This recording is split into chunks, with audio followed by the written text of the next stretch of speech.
Hey everybody, I'm going to show you how to do a key chip workaround that I've done. Let's zoom over here real quick. I've already checked this and it did work, but I will verify it for you.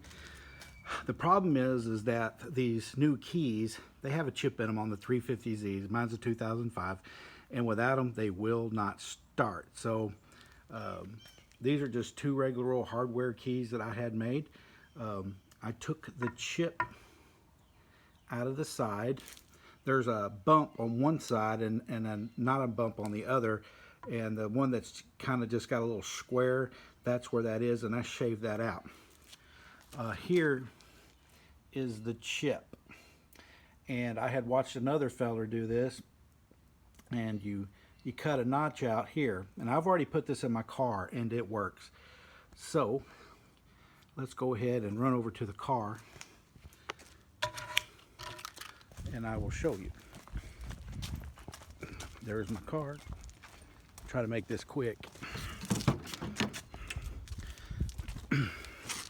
Okay, I'm in the car. Now I'm going to take the O key.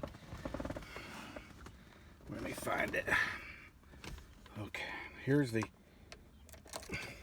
is the key that went to the car. As you can see, it will not start. Here's the second key. Will not start. And the third key, right, won't start. So what I did here is we put that chip. Here it is. There's the chip right there.